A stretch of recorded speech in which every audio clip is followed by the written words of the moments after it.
चलिए, तो अब हम देखेंगे जैसे डाइपोल है, तो डाइपोल का हमने इलेक्ट्रिक फील्ड पढ़ा था, किस किस में पढ़ा था हमने, एक तो एक्सियल पोजीशन में पढ़ा था और एक पढ़ा था इक्वेटोरियल पोजीशन। ऐसे ही इलेक्ट्रिक पोटेंशियल हमने एक्सियल पे पढ़ लिया, ठीक है, एक्सेल पे हम पढ़ चुके हैं, अब हम किस पे पढ़ेंगे, इक्वेटोरियल पे, ठीक है। तो डालो heading, electric potential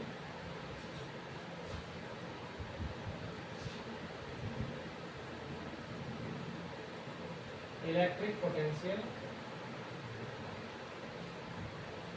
at an point,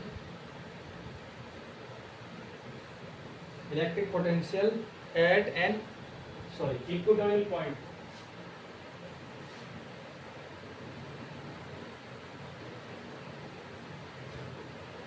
equatorial point of a dipole, ठीक है।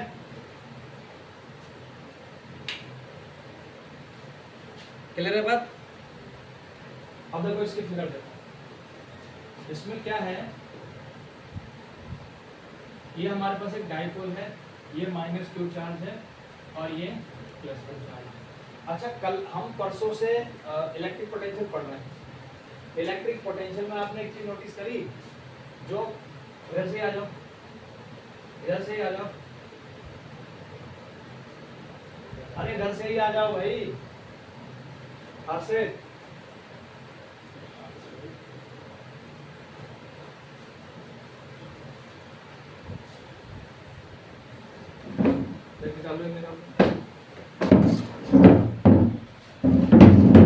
तो इक्वेटोरियल मतलब इलेक्ट्रिक पोटेंशियल में आपने एक चीज नोटिस करी, हम जैसे हम निकाल रहे हैं, मान लो V निकाल रहे हैं, तो क्या निकाल रहे हैं, 1/4πε0 -q/r, -q वाले के लिए -q/r निकाल रहे हैं और प्लस वाले के लिए +q/r। मतलब इसमें जो q का साइन है, मतलब जो चार्ज है नेगेटिव है या पॉजिटिव है, ये जो है हमें नेगेटिव पॉजिटिव उसको लेना पड़ेगा। जैसे फोर्स निकालते तो हम नहीं निकालते ना, फोर्स में q1 q2/r² लिख देते हैं, माइनस लगाओ चाहे प्लस लगाओ, ऐसे इलेक्ट्रिक फील्ड में कर देते हैं।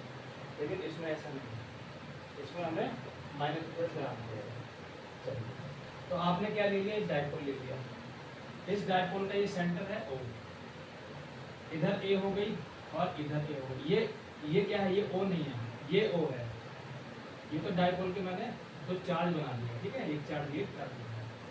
इसी डाइपोल के मिडिल पॉइंट से यहाँ पर हमने परपेंडिकुलर बाइसेक्टर पर एक पॉइंट ले लिया, सही, क्या पॉइंट का नाम है P। तो इसकी यहाँ से डिस्टेंस और इसकी यहाँ से डिस्टेंस, ये दोनों हमें पता होनी चाहिए। अच्छा, इस पॉइंट से इस पॉइंट की डिस्टेंस कितनी है बेटा, r, कितनी है r। परपेंडिकुलर बाइसेक्टर के 90 डिग्री के एंगल हो गए, तो बाय द पाइथागोरस थ्योरम ये कितना हो गया, r² + a², और ये भी कितना हो गया, r² + a², ठीक है। अब यहाँ पर इलेक्ट्रिक पोटेंशियल निकालना है, इसकी वजह से और इसकी वजह से, तो यहाँ पर दो इलेक्ट्रिक पोटेंशियल होंगे, एक इसकी वजह से होगा V1 और एक इसकी वजह से होगा V2, इन दोनों को ऐड करके टोटल इलेक्ट्रिक पोटेंशियल आएगा। तो लिखो जल्दी से, जल्दी से फिगर बनाओ।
ठीक है, जल्दी निकालो हेडिंग, जल्दी डालो।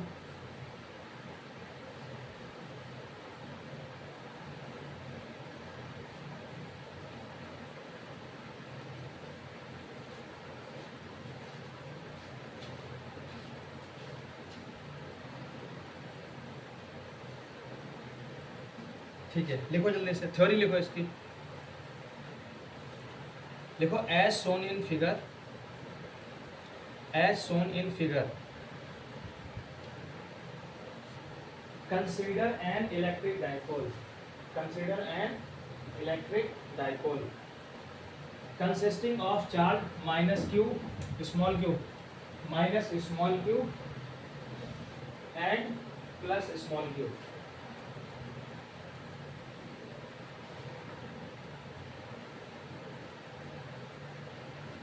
Are separated by the distance 2a, are separated by the distance 2a.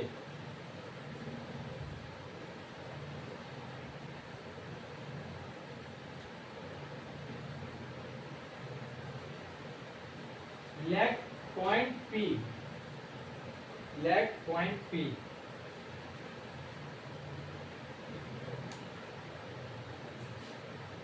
on the perpendicular bisector, on the perpendicular bisector of the dipole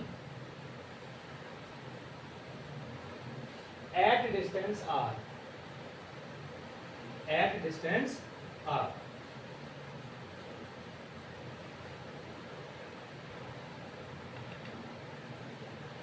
From its center O, then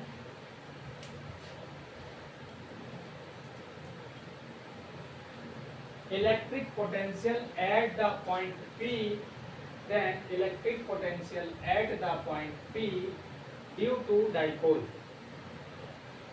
due to dipole, V is equal to V1 plus V2.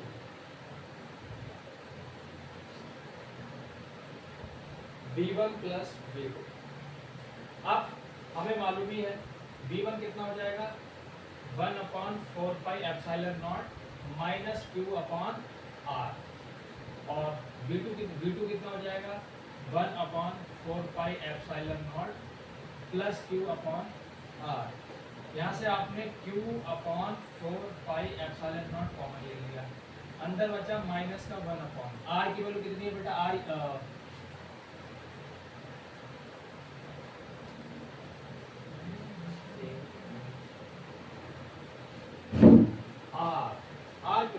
R क्यों लेंगे, R क्यों लेंगे, मतलब R मतलब क्या है, यहाँ पर R क्या है, यहाँ पर R है इस चार डाइपोल के इस चार इस पॉइंट के बीच का डिस्टेंस, तो इसको हम R में लिखते हैं यहाँ पर, तो X लिख ले रहे हैं, क्या लिख ले रहे हैं X1 और X2 लिख लो इसको, r² है ना, हाँ हाँ तभी तो R लिख लेंगे तो फिर ये वाला R कंसीडर होगा ना भाई। देखो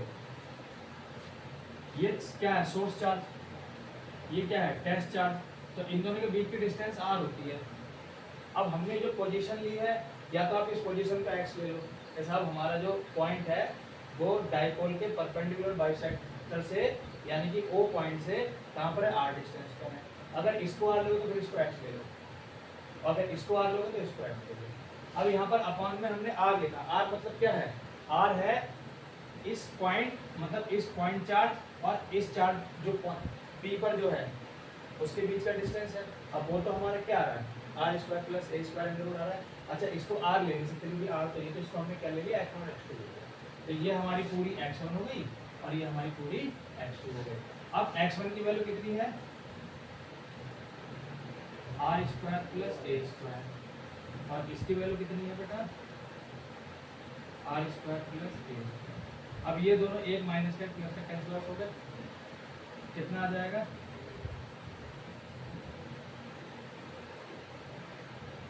यानी कि इलेक्ट्रिक डाइपोल की वजह से किसी भी ऐसे पॉइंट पर जो इक्वेटोरियल पोजीशन पर है इलेक्ट्रिक पोटेंशियल कितना होता है 0 होता है, ये मत याद रखिए। तो कितना हो गया 0।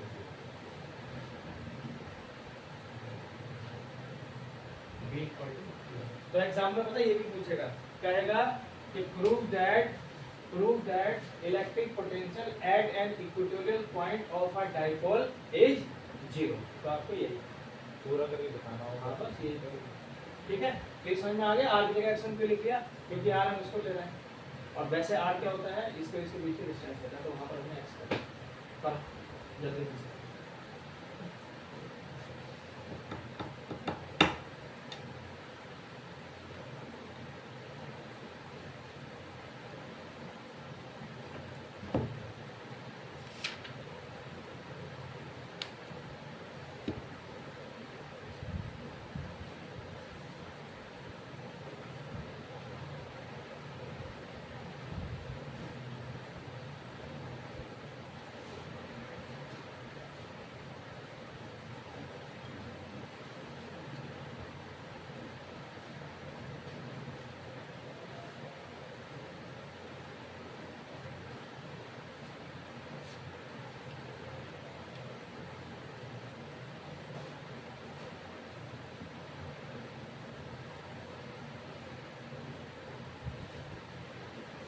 एक चीज़ और समझ लो, जैसे हम पढ़ रहे हैं, जब से इस चैप्टर शुरू करा है, मैंने आपको बताया कि साहब यहाँ पर +Q चार्ज है और एक पॉइंट यहाँ पर है A, यहाँ पर मान लो Q0 चार्ज है, या फिर इंफिनिटी पर Q0 चार्ज है। इसको हम इधर की तरफ लेकर के आ रहे हैं, चाहे इसको ऐसे ले आओ, चाहे ऐसे ले आओ, चाहे ऐसे ले आओ, एयर की परिणाम का कोई फर्क नहीं पड़ेगा, क्योंकि कंजर्वेटिव है, और कंजर्वेटिव जो होता है वो पाथ पे डिपेंड नहीं करता। बताया था ना, ग्रेविटेशनल फोर्स कंजर्वेटिव होता है, इलेक्ट्रोस्टैटिक फोर्स कंजर्वेटिव होता है। उस दिन तुम एक चीज कह रहे थे मुझसे, मुझे ध्यान आया, तुम ये कहते हैं कि सर अगर हम उतना ही फोर्स लगा रहे हैं तो एफ जो है इधर वाले एफ के इधर वाले वापस में ऊपर हो जाएंगे, ये तो वहीं पर रुका रहेगा। ठीक है, वहां पर मैं एक चीज बोलना भूल गया था, इसको बोलेंगे जस्ट इक्वल।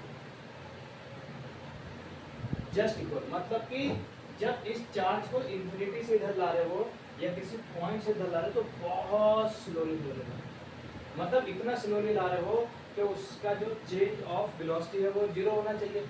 अगर चेंज ऑफ वेलोसिटी 0 नहीं रहा, मान लो कुछ रहा वेलोसिटी में, तो वेलोसिटी आ जाएगी, और वेलोसिटी आने से उसमें कौन सी एनर्जी आ जाएगी, काइनेटिक एनर्जी आ जाएगी। काइनेटिक एनर्जी नहीं आएगी, इसलिए इतना स्लो ला रहे हो तो बहुत स्लो आ रहा है, बहुत स्लो। तो ऐसा मान ले रहे हैं कि जो फोर्स हम इधर की तरफ लगा रहे हैं उसको वर्क करने के लिए वो हमारे इस वाले फोर्स के जस्ट बराबर है। जस्ट थोड़ा बहुत अंतर है, लेकिन वो अंतर नेग्लिजिबल है। मान लो इतना अंतर है तो नेग्लिजिबल। क्लियर है बात को, समझ में आ गई, इसीलिए आ गया देख लिया। तो ये कंजर्वेटिव समझ में आई बात। चलो हेडिंग डालो नया, इलेक्ट्रिक पोटेंशियल ड्यू टू आ, तो मैंने कल तुम्हें बताया था, वो घर पे जाके करा था क्या, electric potential due to a system of charge करा दिया था ये, नहीं कराया? तो लिखो electric potential due to a system of charges.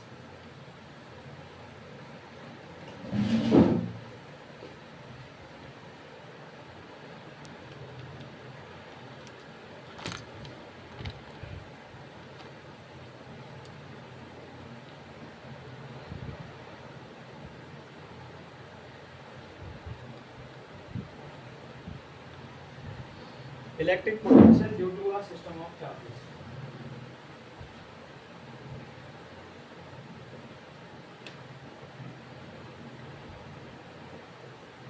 Electric potential due to a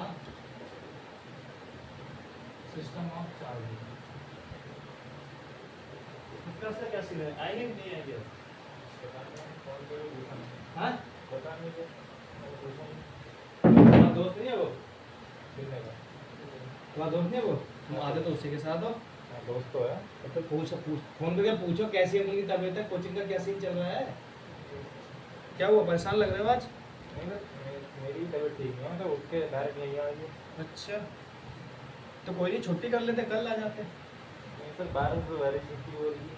हाँ सही बात है, नहीं तो कल आ जाते, संडे तो मेरी छुट्टी रहती है ना। चलो लिखो बेटा, इसका क्वेश्चन कैसे आएगा वो लिख लो। क्वेश्चन आएगा derive an expression for the electric potential at a point charge. Derive an expression for the electric potential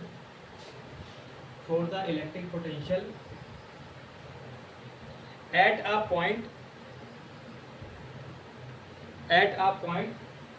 due to a group of capital N point charges.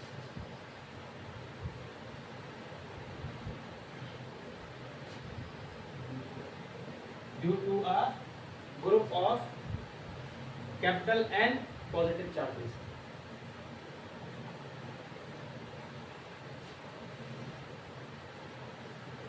Point charges, positive point charges. अब ये कोई P है, एक यहाँ है, एक यहाँ है, एक यहाँ है, एक यहाँ है और एक यहाँ है।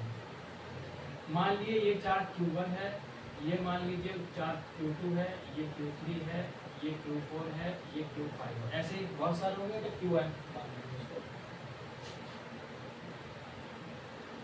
ये R1 है, ये R2 है, ये R3 है, ये R4 है और ये R5। सही। अब इस चार्ज पर हमें क्या निकालना है, इलेक्ट्रिक पोटेंशियल। और ये कई सारे चार्जेस हैं, तो n ग्रुप ऑफ चार्जेस का हमें इस पॉइंट पर निकालना है।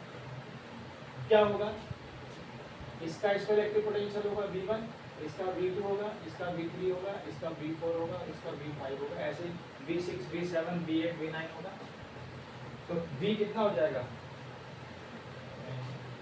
V इक्वल टू हो जाएगा V1 plus V2 plus V3 dot dot dot Vn। यही हो जाएगा ना। चलो लिखो, पहले फिगर बना लो। ये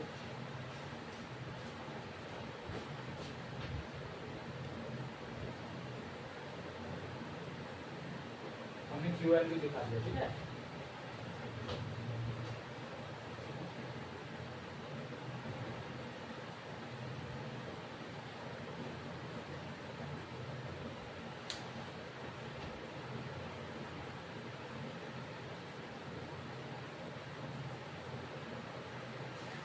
देखो as shown in figure,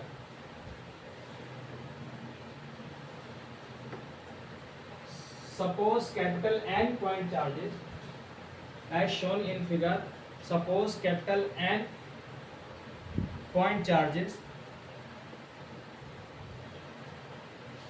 Q1, Q2, Q3, Q4, Q5 dot dot dot Qn dot dot dot Qn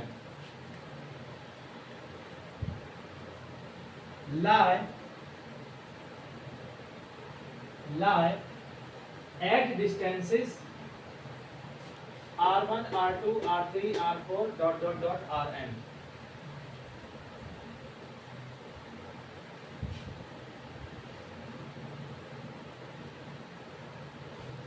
From a point P. Then electric potential at point P, then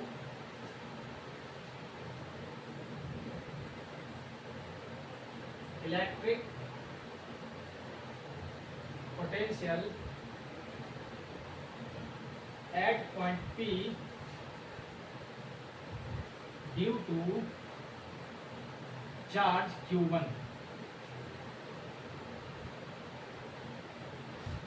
is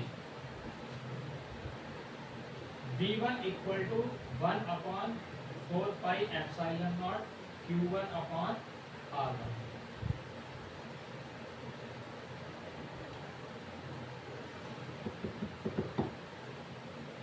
Similarly,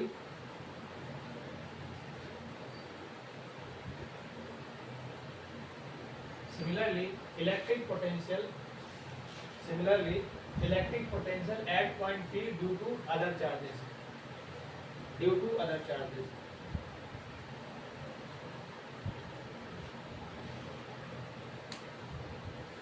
Other charges will be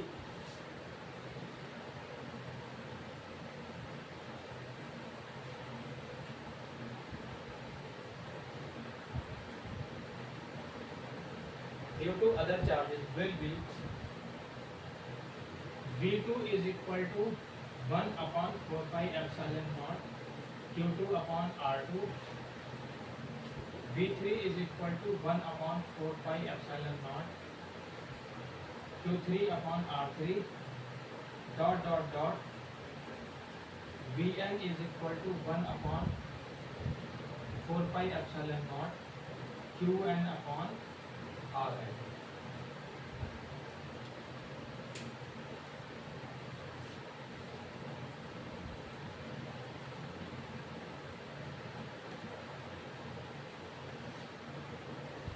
ठीक है, लिखो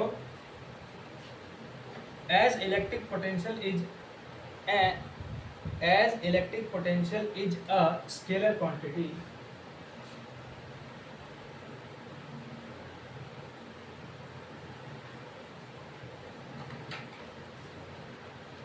as electric potential is a scalar quantity, so the total potential at the point P, so the total potential at the point P is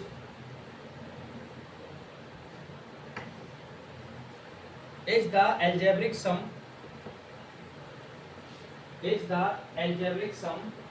of all individual potential in the electric sum of individual electric potentials.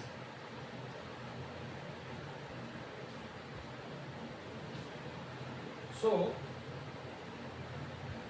V is equal to V1 plus V2 plus V3 plus dot dot dot Vn.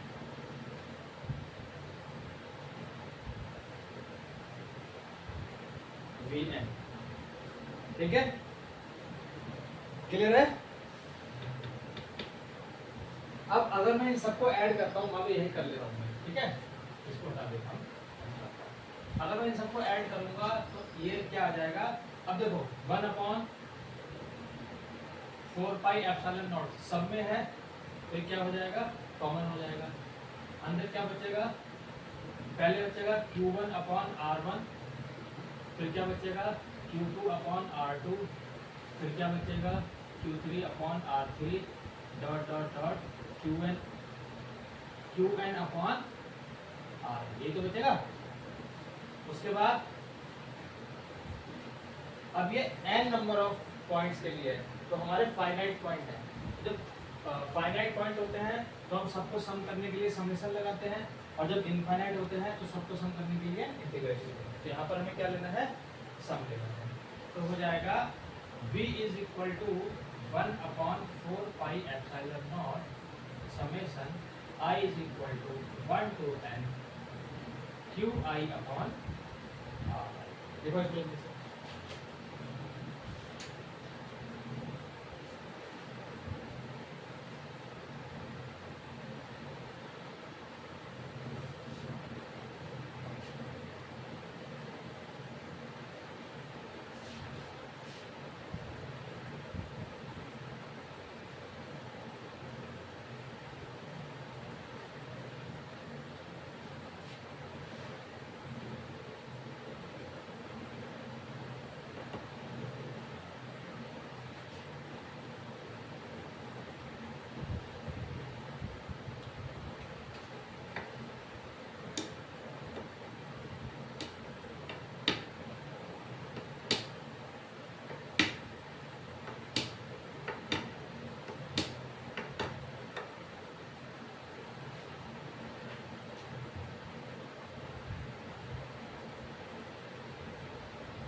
लिखो f r1 vector comma r2 vector comma r3 vector dot dot dot rn vector.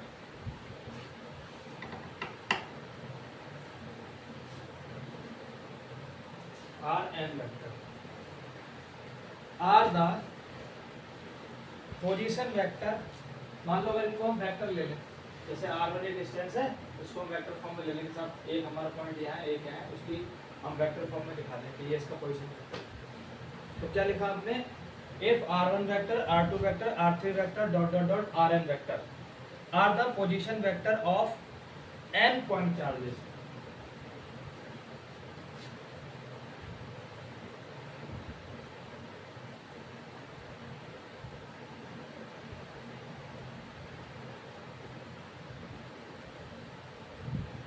जितने भी charges हैं अलग अलग, हमने ये सोच लिया कि भैया एक ओरिजिन पॉइंट है, यहाँ ओरिजिन पॉइंट से इस पहले वाले पॉइंट की, मान लो Q1 पॉइंट की R1 वेक्टर है, पोजीशन वेक्टर, और हमें जहाँ पर निकालना है P, मान लो हमें P निकालना है यहाँ पर,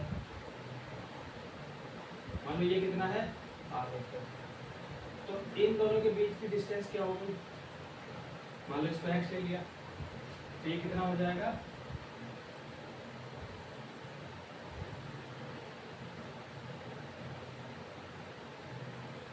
r plus x is equal to r1, नहीं, ये हो जाएगा r1 vector plus x equal to vector r, ठीक। अब x निकाल लो, तो x हो जाएगा r वेक्टर माइनस r, हो जाएगा, समझा ये बता रहा हूँ। ऐसे ही r2 के लिए होगा, ऐसे ही Q3 Q4 ये वाला समझा दो। मैंने ये मान लिया कि हमारे पास ये क्या है, कोई ओरिजिन पॉइंट है, इस ओरिजिन पॉइंट से एक हमारे पास ये है, ये Q1 है, और एक हमारे पास कोई पॉइंट P, तो हमें इस पॉइंट P पर क्या निकालनी है, पोजीशन वेक्टर, इलेक्ट्रिक पोटेंशियल निकालनी है। यहाँ से यहाँ तक कितना ले लिया हमने, ये R1 ले लिया, ठीक है, और यहाँ से यहाँ तक ये कितना ले लिया, R2, ठीक है। तो इसका और इसका रिजल्टेंट यही तो होगा, होगा कि नहीं होगा। भाई हमारे पास क्या है, हमारे पास ये है और इस हमें ये निकालनी है, तो हमारे पास ये R1 है, ये है और ये है, तो हमें पता है कि ये और ये, मतलब कि हमें यहाँ पर निकालना है क्या, इलेक्ट्रिक पोटेंशियल। ये हमारे पास क्या दे रखा है, सोर्स चार्ज दे रखा है, तो ये हमने R1 ले ली और ये x ले ली, तो इसका और इसका रिजल्टेंट ये आया, और रिजल्टेंट ऐसे निकलेगा, देखो निकलेगा। तो यहाँ से x क्या हो गया, ये इधर चला गया, तो r वेक्टर माइनस r1 हो गया, तो आगे ये x, क्योंकि यही तो आप लगाओगे, जब आप फॉर्मूला लगाओगे इसके और इसके बीच में आप लगाओगे, तो ये नहीं लगाओगे, फिर देखो अब x की अपने आप ये रख दोगे, ऐसे जब यहाँ पर Q2 करोगे तो यहाँ पर फिर x की जगह क्या करोगे, x2 करोगे तो यहाँ पर 2 हो जाएगा, 3 के लिए वहाँ पर 3 हो जाएगा, Q4 के लिए वहाँ पर 4 हो जाएगा, ठीक है। तो आपने क्या लिखा बेटा, आपने लिखा if r1 vector r2 vector r3 vector dot dot dot rn vector are the position vectors of capital N point charges, the electric potential at a point, the electric potential मतलब पॉइंट P पे निकालना है ना, the electric potential at a point whose position vector is small r vector, small r vector,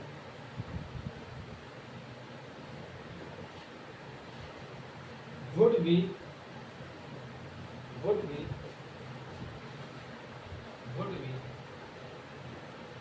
V is equal to 1 upon 4 pi epsilon naught summation of I equal to 1 to n Q I upon, अब इसके ऊपर क्या आ रहा है, इसके ऊपर आ रहा है कभी Q1 के लिए r minus r1 आ रहा है, Q2 के लिए r minus r2 आ रहा है, Q3 के लिए r minus r3 आ रहा है, तो ऐसे nth के लिए क्या आ जाएगा, r minus ri।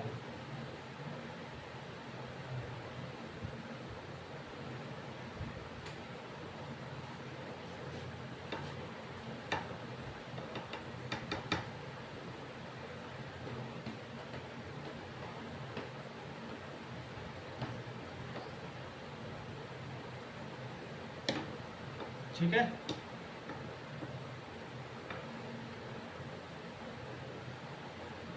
इसी के आगे हेडिंग डालिए electric potential due to a continuous charge distribution.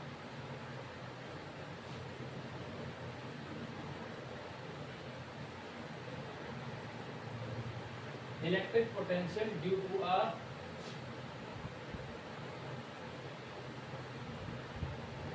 Continuous charge distribution.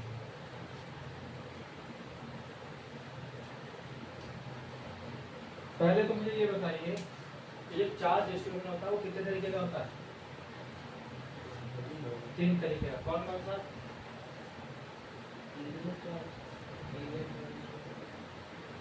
Radial charge, linear और बस। और डिस्क्रीट चार्ज नहीं होता। डिस्क्रीट चार्ज नहीं होता। मान लीजिए कोई सरफेस है,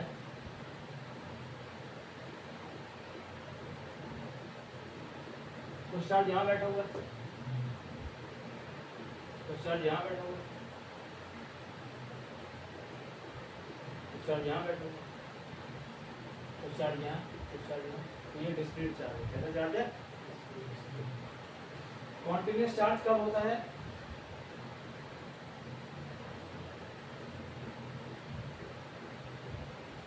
जब चार्ज यूनिफॉर्मली डिस्ट्रीब्यूटेड है।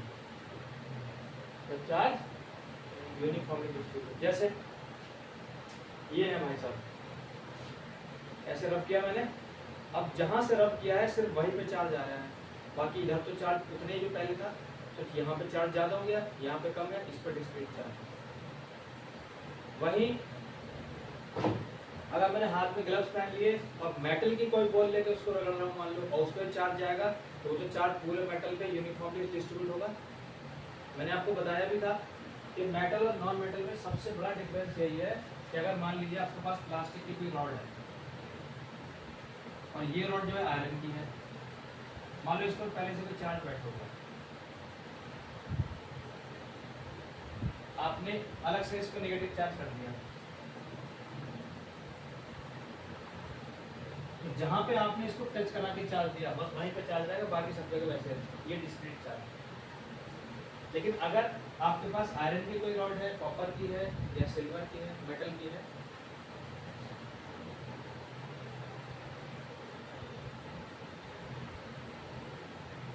इसको आपने चार्ज दिया तो ये यूनिफॉर्मली डिस्ट्रीब्यूट होगा, पूरी बॉडी के सरफेस पे यूनिफॉर्मली डिस्ट्रीब्यूट होगा। यही क्या है आपका कॉन्टिन्यूअस चार्ज है।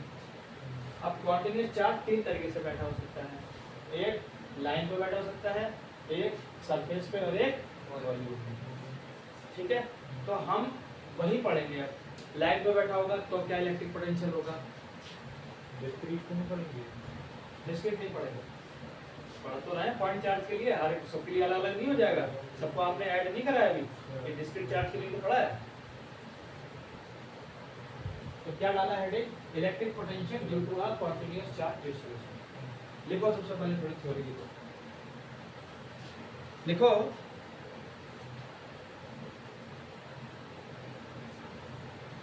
we can imagine that we can imagine that a continuous charge distribution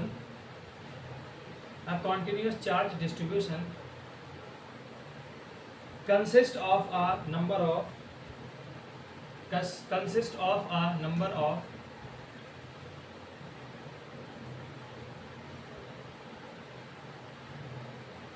small charge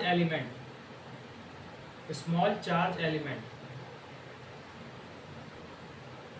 located at position small r vector I। मतलब कि मान लीजिए आपके पास अगर कोई लाइन भी है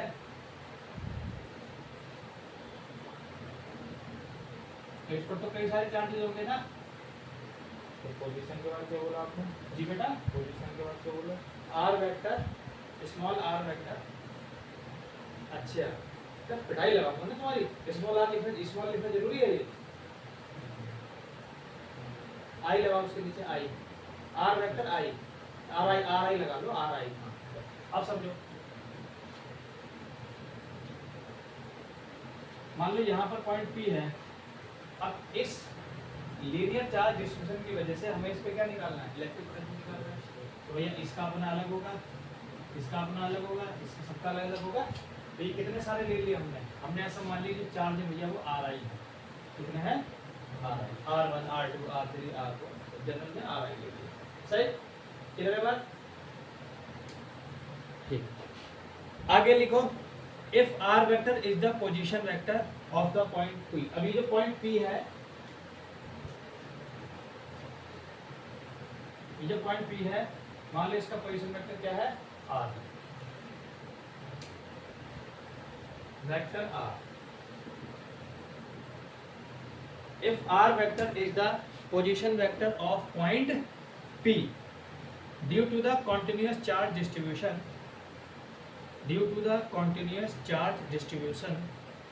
can be written as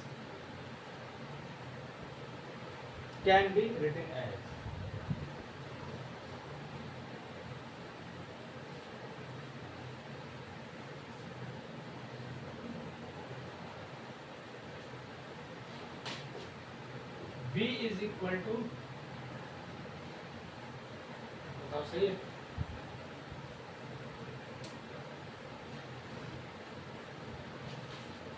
भाई कॉन्टिन्यूस चार्ज डिस्ट्रीब्यूशन है तो हम पहले चार्ज एलिमेंट मानेंगे छोटा सा, और छोटे से का निकालेंगे, फिर उसी का क्या कर देंगे, इंटीग्रेशन कर देंगे, क्योंकि इनफाइनाइटली हो गया। अब सबको ऐड करना है, पहले इस वाले को, फिर इस वाले चार्ज को, इस वाले चार्ज का, सबका पोटेंशियल ऐड करना है, तो ये हो जाएगा। यानी कि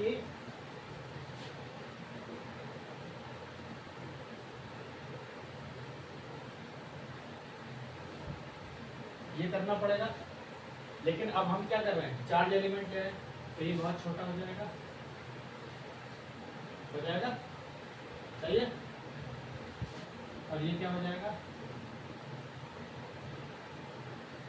तो आपको पता ही है। अगर मैं यहाँ पर ये ना लगाऊं तो यहाँ पर क्या आएगा, आएगा कि नहीं आएगा, आएगा ना, लेकिन मैंने यहाँ पर क्या लगा दिया, ये लगा दिया, तो अब यहाँ पर क्या आ जाएगा, कितनी बार क्लियर है? अब समझो, अगर चार्ज लीनियर डिस्ट्रीब्यूशन में है तो क्या होती है, लीनियर चार्ज डेंसिटी यही तो होती है।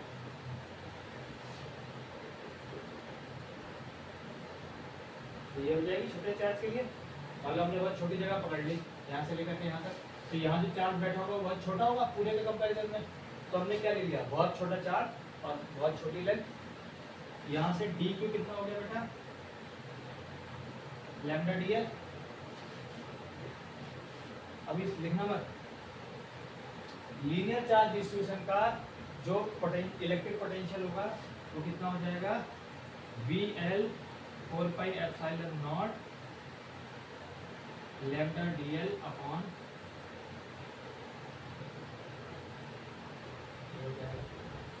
अब बात करें सरफेस की।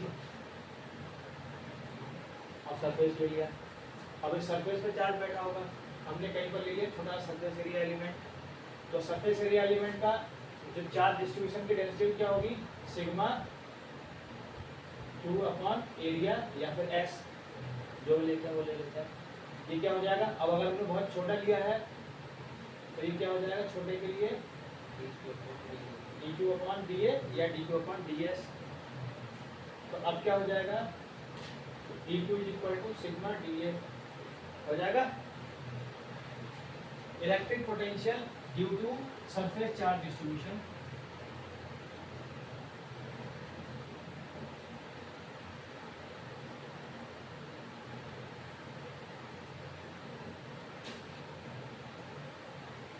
क्लियर है बात? वही हम अगर इसको वॉल्यूम में ले लें, चार्ज डिस्ट्रीब्यूशन को ले लिया वॉल्यूम में, अब अगर वॉल्यूम में ले लेंगे तो ये क्या हो जाएगा, rho upon Q upon volume. अब अगर मैं यहाँ से बहुत छोटा सा वॉल्यूम एलिमेंट ले लूँ तो ये क्या हो जाएगा बेटा,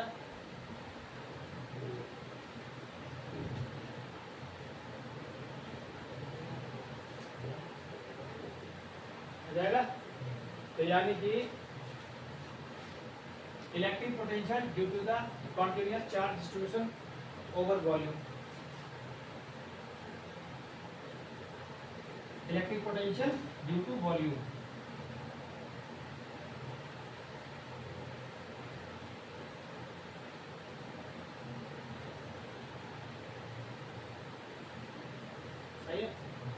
चलो तो लिखो भाई, पहले वो लिख लो जहाँ बॉक्स बना हुआ उतना लिख लो पहले।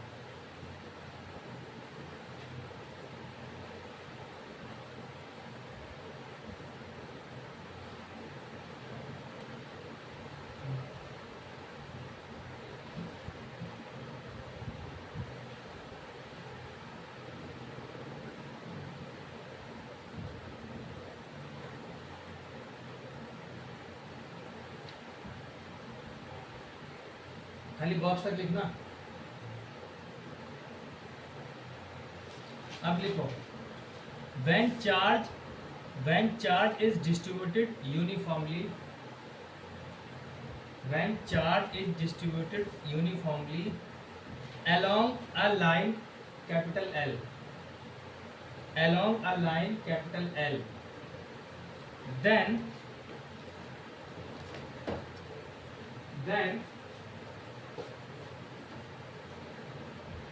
dq equal to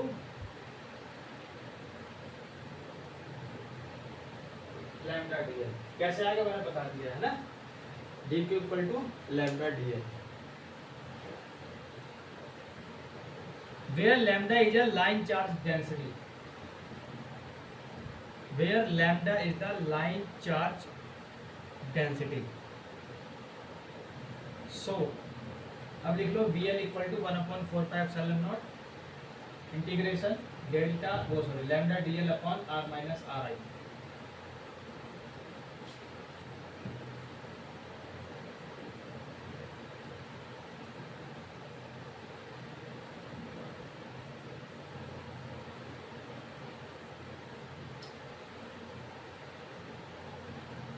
ठीक है बेटा, ऐसे लिखो सेकंड वाला, when the charge is distributed continuously over an area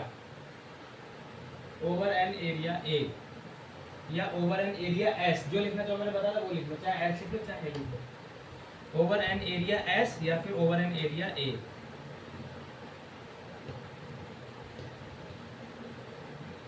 then dq is equal to sigma dx, ये भी मैंने बता दिया आपको कैसे आया, dq is equal to sigma ds या सिग्मा dA, जो लिखना चाहो लिख लो।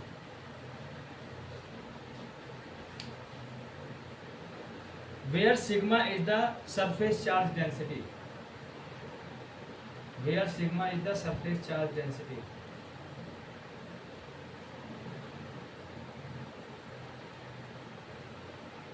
so सेकंड लिख लो, Vs is equal to 1/4 pi epsilon naught integration of sigma dA upon ये वाला।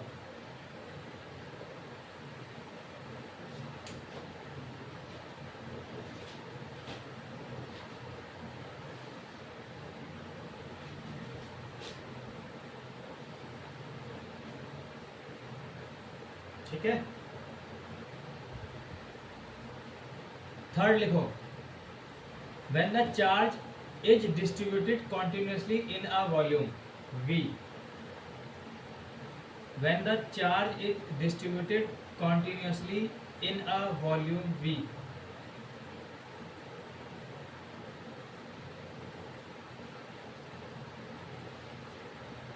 in a volume V, then dq is equal to rho dv, ये मैंने बता दिया, ये वाला जो v है ये वॉल्यूम के लिए है बेटा, और ये वाला जी है जो v है वो इलेक्ट्रिक पोटेंशियल के लिए। ठीक है, ध्यान रखना, volume v, then dq is equal to rho dv, where rho is the volume charge density, where rho is the volume charge density, where A is the volume charge density। then last वाला लिख लो,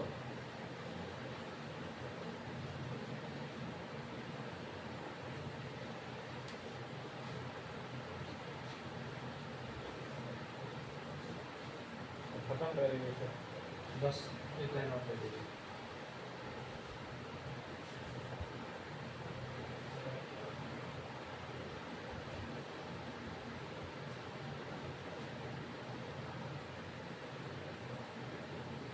मान लो ये कोई point है P जहाँ पे मैं electric potential निकालूंगा और यहाँ पर हमारे पास है ये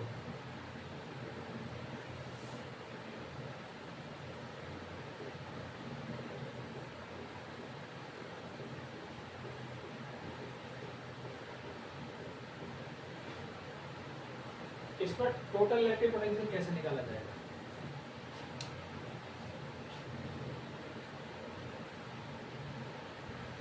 नेट एक का निकाल लेंगे, छोटे पॉइंट का निकाल लेंगे उस तरफ से, हाँ, फिर इंटीग्रेट कर देंगे। कहने का मतलब ये है कि ये लाइन चार्ज अपना अलग लगाएगा, ये सरफेस सब अपने अलग लगाएंगे, इस पर इलेक्ट्रिक पोटेंशियल अलग अप्लाई करेंगे और पूरा वॉल्यूम अलग अप्लाई करेंगे।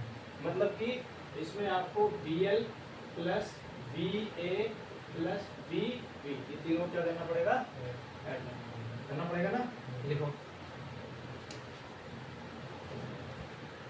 लिखो the net potential at the point P।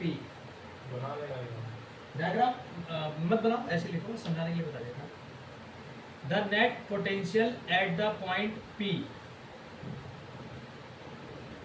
due to continuous charge distribution will be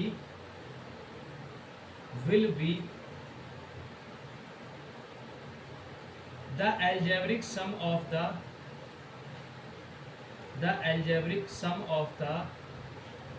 above potentials। अरे यार डरा दे रहे हो तुम, कैसे ऊपर चली गई अपने आप की। बैठ जाओ। तो लिखो बेटा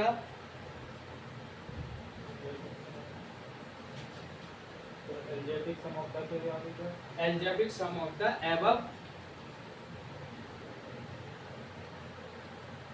above potentials, ये वाले जो हमने अभी लिखे हैं। तो V continuous is equal to VL plus VA plus VB। तो ये कितना हो जाएगा बेटा? V continuous equal to 1/4 epsilon naught। सब में से कॉमन ले लो, अंदर क्या बचेगा?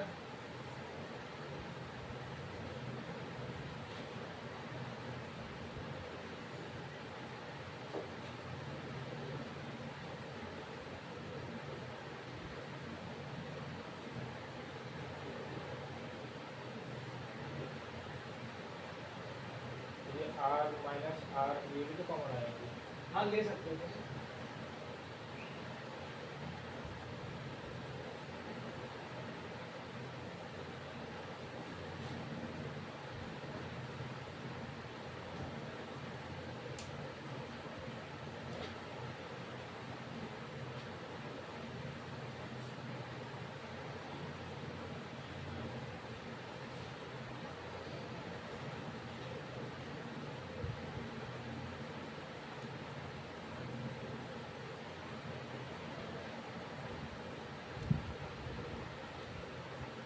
ठीक है। अब अगर मान लीजिए ये कोई जनरल सोर्स है, कैसा है? General source. हो सकता है इसमें कोई चार्ज डिस्क्रीट भी हो सकता है ना, हो सकता है हमने कोई जनरल सोर्स ले लिया, उसमें कुछ चार्ज कॉन्टिन्यूस है, कुछ डिस्क्रीट है। तो जब जनरल सोर्स की बात आएगी तो यहाँ पर एक चीज और ऐड हो जाएगी, क्या?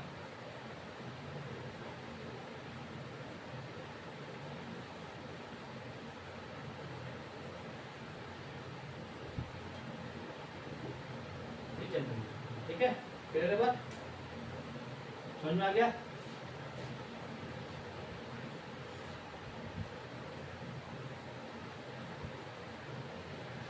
नेक्स्ट हेडिंग डालो, इलेक्ट्रिक पोटेंशियल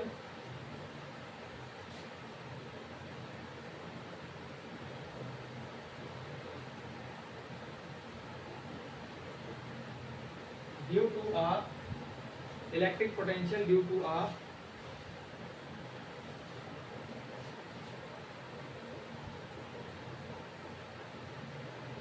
uniformly charged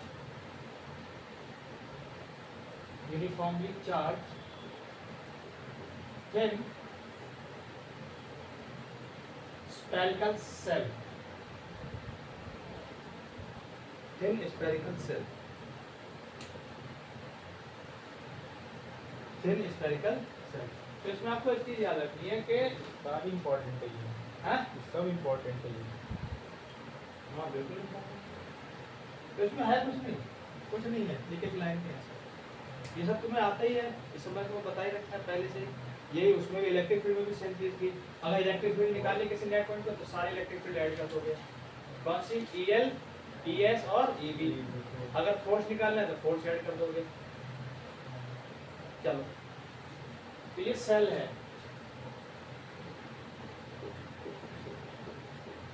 इस पर चार्ज जो है यूनिफॉर्मली डिस्ट्रीब्यूटेड है।